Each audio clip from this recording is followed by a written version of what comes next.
my beloved Boss Mike Cervera. Umpisa na natin to. Matindi ito mga kababayan ha. Matindi itong mga balita natin ngayon. Nako, oo. Ano ang report ni Paring John? Pasok!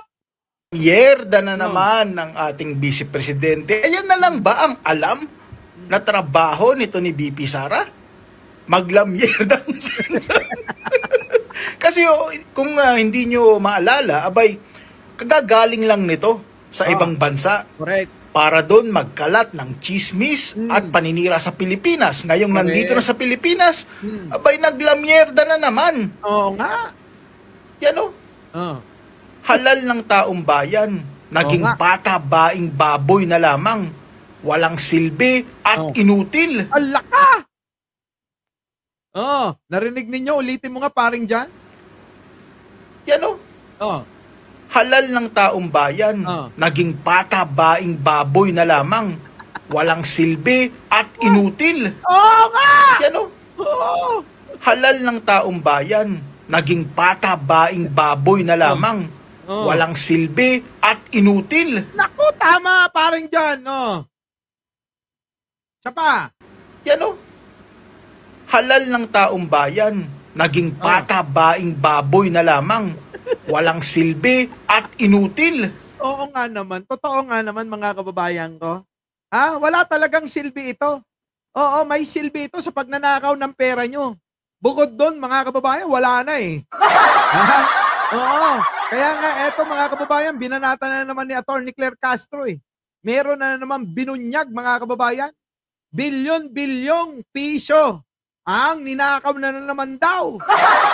Hindi maipaliwanag mga kababayan ko kung saan na naman napunta ito. Itong bilyon-bilyong pera nyo. Pera nyo po ito mga kababayan ko. OFW man kayo o nandito po kayo sa Pilipinas. Pera nyo lahat po yan. Lahat po pera nyo yan mga kababayan. Eto mga kababayan ko. Pakinggan natin. Pasok! Anong binigay mo, VP Sara? Ikaw ang dapat kundinahin dyan. Magkano yung kinuha nyo, Bilyon. Oo. Hindi ba nga makita ko nasan yung milk? Totoo bang ginastos mo to? Oo. Ito, ginastos mo talagang halaga na to? Oo nga. Para mag-feed ng mga estudyante? Grabe. Nasaan yan? Nasaan yan? May naalala po ba kayo na nagpakain si Sara Duterte? Mga kababayan, ang naalala ko yung nag-photo ops eh. Oo. Nagtatanim ng umbrella tree. Ngayon, ang tanong ni Atty. Claire Castro, nasaan itong kulang-kulang 6 billion na sinasabi netong si Buday ninyo na eto ay ano daw mga kababayan ko? Pinakain daw sa mga mag-aaral yung kulang-kulang 6 billion. Walastik na mga kabuhay, mga kababayan ko. Tapos pinipintasan yung proyekto ng gobyerno na 20 pesos na bigas na may resibo na nakikita nyo mga kababayan ko na subsidiya ng gobyerno ni Pangulong Bongbong Marcos para matupad yung pangarap niya na magkaroon ng 20 pesos na bigas. Diba? Ibang klase si Buday mga kababayan, no? Hindi maipaliwanag po ito.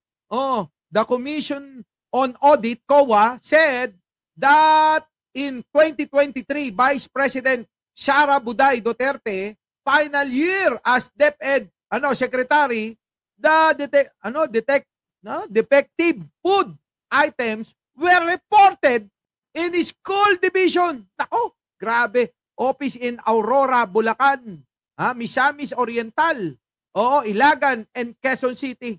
Kita nyo mga kababayan ko, yan lang, yung rason niya dyan. Dahil daw mga kababayan, nabulok lang. So, ibig bang sabihin mga kababayan, binulok ni Sara yung nagkakahalaga ng kulang-kulang 6 na bilyong piso. Ang tanong, ito ba talaga mga kababayan ay nabulok o tinago lang? Ginawa lang alibay mga kababayan yung nabulok para mayroon silang masasabi man lang na talagang wala na, may pinuntahan. Yun nga lang nabulok. Di po ba? Kahit saan nyo tignang anggulo. Magulo talaga si buday nyo. Pinuhin ninyo dahilan dahil nabulok, depektibo, yung mga yung mga pagkain, yung proyekto na yan, yung pagkain na ipamimigay daw, mga kababayan, grabe. O ngayon, isipin nyo rin, mga kababayan ko, kung totoo ba talaga na nabulok o talaga namang mga kababayan, meron lang silang pinakita na nabulok. Bagkus, mga kababayan, ibinul sa lahat.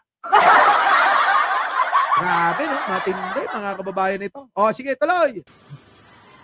Nasaan na, moldy, insect-infested nutribuns, rotting food items, unsanitary packaging and mislabeled manufacturing and expiry details. Nako! Annual state audit showed. Nako! Ay, pinakita, Sinayang mo to, VP Sara. Kung totoong binili mo to lahat. Oo. Ano? Yun. Ginastos mo talaga lahat. Yan ang tanong ni Attorney Claire. Ginastos mo ba lahat, Eka, mga kababayan? Ginastos mo ba lahat talaga? Nabulok lang ba talaga? Ano ba talaga? Mangirurumante o kininana? Anak ti Jables. Mangirurumante o kininana ko naktumanan. Grabe, no, mga kababayan, Grabing pabigat, grabing pangwawaldas, grabing pagnanakaw. Naku, lahat na, sabihin nyo na. Oo, inutil talaga. Tama si paring dyan, mga kababayan. Patabaing baboy, walang silbi, at inutil, mga kababayan. Di ba? Di ba, mga kababayan ko? Anak ti Jables, pancover. Supay takunam. Tokin ni nana. Tokin ni nana, kababaihan. Di ba? Mangibabain. Sige, tuloy. O hindi mo rin alam kung nagastos lahat ito. Kasi pondo to eh. Oo nga. Ayan State auditor said insects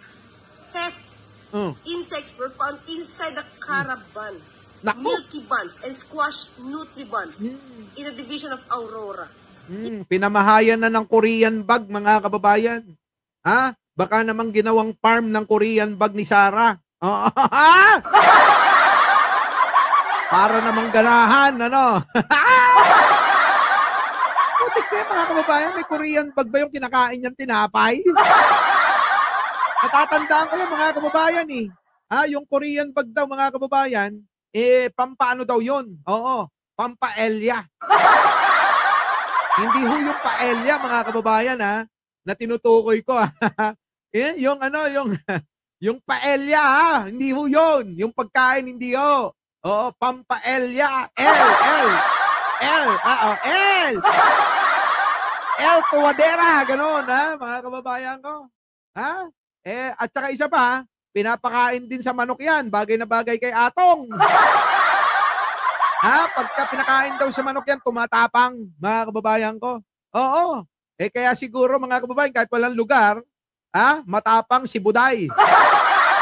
Dahil sa mga Korean bag, mga kababayan ng mga ginawang farm, mga kababayan, yung DepEd Oo. Ginawang farm ng Korean bag. Itong DepEd nung panahon ni Sara Duterte. Matindi. Hindi ka ba nahihiya nito? Hindi ka ba daw nahihiya? Sabi ni Attorney Claire. Sasabihin mo na naman, ganyan talaga yan kasi pinsan ni, Franz Castro. Ina mo. Hindi na ba natatapos yung banat mo na gano'n? Kapag wala ka na maisagot kay Attorney Claire, sasabihin mo, ganyan talaga yan kasi pinsan ni Franz Castro. Kaya to. Mga kababayan ko, mapapagod ka, sasabog ulo nyo kay Buday Biruin nyo, mga kababayan, biruin nyo kapag wala nang masabi, sasabihin, palibasa, pinsan mo si Franz Castro. Grabing banat mo. Oo. Sige, Attorney Claire, banatan mo nga. Ang lakas mo magsabi. Na? Diba? Ang lakas mo magsabi na yung ibebentang bigas na 20 pesos ay panghayop. inisip mo panghayop. Pero ikaw mismo, nagbigay na ng pagkain, nagbigay ka na mismo ng pangkain na panghayop. Ah! Walang niya ka, Buday. Napaka-walang niya mo. Pinipintasan mo yung 20 pesos na bigas na tuwan-tuwa yung karamihan ng Pilipino. Samantalang ikaw, pinipintasan mo na pagkain ng baboy yung 20 pesos na bigas. Samantalang ikaw, ginawa mo, gusto mong lasunin yung mga bata? Yung mga estudyante na pakakainin mo ng mga yan? Akal ng mukha, mga kababayan ko, kaya hindi na nakakapagtaka kung bakit yung mga DDS na wala na sa linya. Ultimo si Kapman. Ultimo si Kapman. Pinagtripan. Ganyan na ho ngayon ang nangyayari sa mga DDS. Binuhay mo yung abogado ni Digong, pinagtitripan ng mga yan. Ganon, mag-isip yung mga yan. Our beloved Boss Mike, Boss Mike.